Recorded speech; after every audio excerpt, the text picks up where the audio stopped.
102 नकाशे बदलून अनधिकृतरित्या जे बांधकाम होतं त्याला अधिकृत करून जे ते बंगले बांधले गेले होते आणि हे प्रकरण आमदार प्रवीण दरेकर यांनी उघडकीस आणलं होतं आणि त्याच्यानंतर आता कारवाई सुरू झालेली आहे। 6 जणांना अटक झालेली, त्यातले 4 जे ते पालिकेचे अधिकारी असं कळतं। कसं बघतात सर या संपूर्ण घटनेकडे? मला वाटतं पालिकेचे अधिकारी, रेव्हेन्यू खात्याचे अधिकारी आणि ते संबंधित अनधिकृत बांधकाम करणारे भूमाफिया असं एकत्रितपणे आक्सा मड या सर्व किनाऱ्यावर आणि जमिनीवर अनधिकृत बंगले आणि बांधकाम त्या ठिकाणी होतं।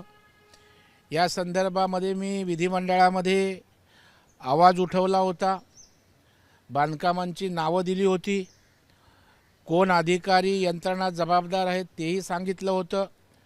आणि मला वाटतं उशिरा का होईना या ठिकाणी या सर्व बांधकामांच्या संदर्भात कारवाई करण्याची प्रक्रिया त्या ठिकाणी सुरू झाले।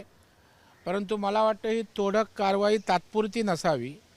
त्या ठिकाणी जे इन्क्रोचमेंट झालेलं आहे ते सर्व इन्क्रोचमेंट दूर करून, कोणी स्टुडिओ बनवला आहे, कोणी बंगला बनवला आहे, भाड्यानं देऊन लाखो रुपये त्या ठिकाणी कमावत आहेत, तर मला वाटतं या सगळ्या गोष्टीचा निपटारा होण्याची आवश्यकता आहे। आणि आता ते सुरू झालं आहे ते पूर्णपणे त्या ठिकाणी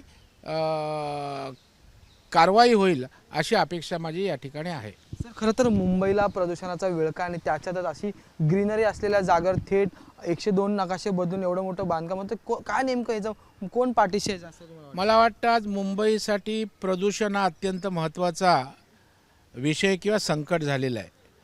आणि त्यासाठी बघायला आयुक्तांनी बोरिवली असेल, भायखळा असेल या ठिकाणी बांधकामच बंद केलेत।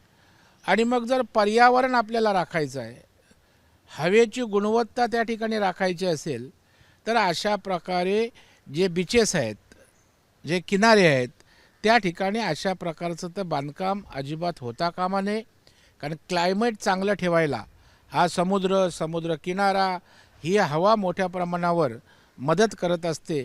त्याच्यामुळे अत्यंत जागरूकपणे या बीचेसवरच्या सर्व बांधकामांकडे लक्ष देऊन एकही बांधकाम होणार नाही आणि अनधिकृत झालेली राहणार नाहीत याची दक्षता या ठिकाणी महापालिका किंवा शासनाने घेण्याची आवश्यकता आहे। सर ज्यावेळेस तुम्ही हा मुद्दा उपस्थित केला होता त्यावेळेस इतर अनेक आमदारांनी तुम्हाला पाठिंबा दर्शवला होता, पण कारवाईला उशीर झालाय का असं तुम्हाला वाटतंय? आणि नेमकं कोणी पाठीशी घातले तुम्हाला का वाटतं, हे कुणामुळे झालं असं? कारण की 102 नकाशे बदलणे हे छोटी गोष्ट नव्हती सर एकंदरीत। नाही, काही लोकप्रतिनिधी अधिकारी संगनमत करून अशा प्रकारच्या गोष्टी होत असतात। इथेही काही लोकप्रतिनिधी पाठीशी घालण्याचा प्रयत्न करत होते, परंतु माझी भूमिका आग्रही होती की ह्या काही जागा व्यवसाय करण्यासाठी, कमवण्यासाठी अनधिकृत बांधकाम नाही आहे। ते या लोकांसाठी त्या ठिकाणी बीचेस आहेत, चांगल्या जमिनी आहेत, त्या सुरक्षित राहणं महत्त्वाचं आहे। आणि त्याच्यामुळे मला वाटतं कारवाई होते, उशिरा का होईना जाग आले आणि त्या ठिकाणी महापालिका कारवाई करते। सर महाराष्ट्राच्या राजकारणात आज पुन्हा एकदा चर्चा झाली। खरं तर सर्व पक्षीय आमदारांनी जी आहे ती आज एकंदरीत राज्यभवनावर जाऊन राज्यपालांची भेट घेतलेली आहे आणि पुन्हा एकदा एक संघाने धनंजय मुंडे यांच्या राजीनाम्याची मागणी केलेली आहे। कसं बघतात या घडामोडींकडे? नाही, मला वाटतं त्यांनी ते आंदोलन विरोधी पक्षांनी उभंच केलं आहे। लोकशाहीमध्ये आंदोलन करण्याचा प्रत्येकाला अधिकार आहे, परंतु त्या ठिकाणी एखादा आरोप सिद्धच झालेला नाही। आज धनंजय मुंडे यांच्यावर केवळ आरोप आहेत, त्यांचे लागेबांधे आहेत का, काही पुरावे मिळाले का, कुणी तक्रार केल्या, असं प्रथमदर्शनी काहीच नसताना मला वाटतं केवळ राजकीय अभिनिवेश यामध्ये आहे असं आपण मानू शकतो। हां, जर यामध्ये काही तथ्य पुरावे आढळले, काही साखळी त्यांच्यापर्यंत पोचली, तर निश्चितच त्यांच्या मागणीला त्या ठिकाणी अर्थ प्राप्त होईल, परंतु या क्षणी असं काही आहे असं त्या ठिकाणी दिसत नाही। सर विरोधकांच्या खांद्याला खांदा लावून तुमचे भाजपचे आमदार सुरेश दस सुद्धा त्या आंदोलनात आग्रही भूमिका मांडताना पाहायला मिळतात। काल तर थेट दादांना म्हटले की दादा तुम्ही ह्यांना का पाठीशी घालतात? प्रदेशाध्यक्ष बावनकुळेंनी एवढं समजून सुद्धा धस आजही आम्हाला एकंदरीत राजभवनावर पाहायला मिळाले, आग्रहीरित्या किंवा अग्रेसर पुढाकार घेताना पाहायला मिळतात। मला वाटतं त्यांच्या जिल्ह्यापुरता हा विषयनी आंदोलन त्यांनी हातात घेतलं आहे। जे सर्वपक्षीय लोक त्या आंदोलनात सहभागी आहेत, पक्षानं त्यांना ज्या सूचना करायच्या त्या केलेल्या आहेत, त्याप्रमाणे पक्षीय भूमिका आहेच, परंतु पक्षाच्या आदेशाच्या पलीकडे जाऊन ते काम करणार नाहीत. कारण ज्या वेळेला प्राजक्ता माळीचा विषय आला त्यावेळेला त्यांनी दिलगिरी व्यक्त केली होती आणि त्याच्यामुळं ते जे आंदोलन करतात तो जिल्ह्यातला सर्वपक्षीय विषय असल्याकारणाने ते जिल्ह्याचा भाग म्हणून सहभागी आहेत असं मला वाटतं. सर, खरं तर महाराष्ट्राचं दैवत आहेत साईबाबा शिर्डी या संस्थानात आपण एक आदराने सगळ्याच महाराष्ट्रातून किंवा देशभरातून लोक त्या ठिकाणी नतमस्तक व्हायला येतात.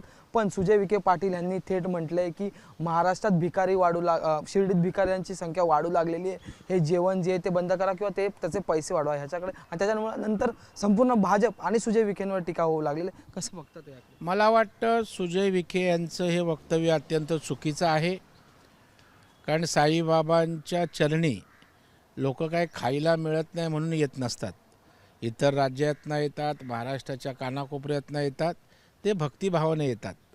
आणि शेवटी आपण राज्यकर्ते असू, सामाजिक राजकीय क्षेत्रात काम करणारी लोक असू, आपण गरिबाच्या कल्याणासाठी त्या ठिकाणी काम करतो.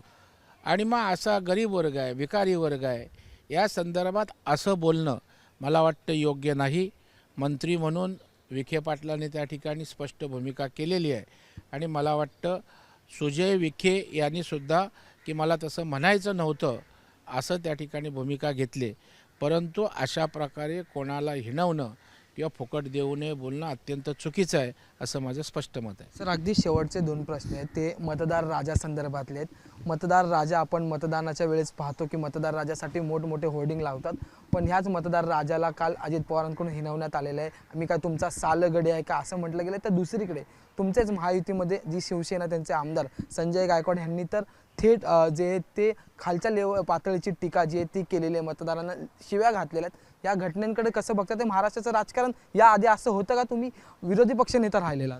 अशा प्रकारे महाराष्ट्राचं राजकारण कधीच नव्हतं. संजय गायकवाड यांनी जे वक्तव्य केलं अत्यंत चुकीचं आहे, त्याचा मी निषेध करतो. अजितदादा त्या ठिकाणी जे म्हणाले की मतदार माझे काय मालक आहे का मतदान दिलं म्हणून, मी आजही दाव्यानं सांगतो मतदार हा निवडून दिलेल्या लोकप्रतिनिधीचा मालकच असतो. त्याला अधिकार आहे. त्याच्या मतानेच आपल्याला लोकप्रतिनिधीचे अधिकार प्राप्त झालेले असतात आणि म्हणून त्याचा सेवक म्हणून आपण काम करत असतो. आणि त्याच्यामुळे याच्यात कुठलाच कमीपणा नाही की होय लोकशाहीमध्ये मतदार हा मालक आहे, देशाचा मालक आहे, राज्याचा मालक आहे, किंवा ज्या लोकप्रतिनिधीला निवडून दिलं त्यांच्याही त्या ठिकाणी स्वामित्वाची भूमिका मतदाराची आहे. आणि त्याच्यामुळं अशा प्रकारचं वक्तव्य करणं निंदनीय आहे, चुकीचं आहे असं माझं व्यक्तिशः स्पष्ट मत आहे. धन्यवाद सर आमच्याशी बोलण्यासाठी. तर हे होते आमदार प्रवीण दरेकर, ज्यांनी संयुक्त एकंदरीत सगळ्यात महत्त्वाचा मुद्दा की मुंबईतला मड आयलंडचा जो प्रकरण त्याच्यावर सविस्तर बाजू जे मांडले, तसंच अजित पवार असो किंवा संजय गायकवाड असो यांच्या वक्तव्यावर सुद्धा त्यांनी जे ती जाहीर भूमिका मांडलेली आपल्याला पाहायला मिळते. त्यामुळे आता या संपूर्ण प्रकरणात सुरेश दसांची भूमिका काय असणार आहे, अजितदादा दिलगिरी व्यक्त करतील का आणि संजय गायकवाड सुद्धा दिलगिरी व्यक्त करतील का, हे पाहणं औत्सुक्याचं ठरणार आहे. व्हिडिओ जर्नलिस्ट गजानन सरासह मी अजय माने, एबीपी माझा, मुंबई. एबीपी माझा, उघडा डोळे बघा नीट.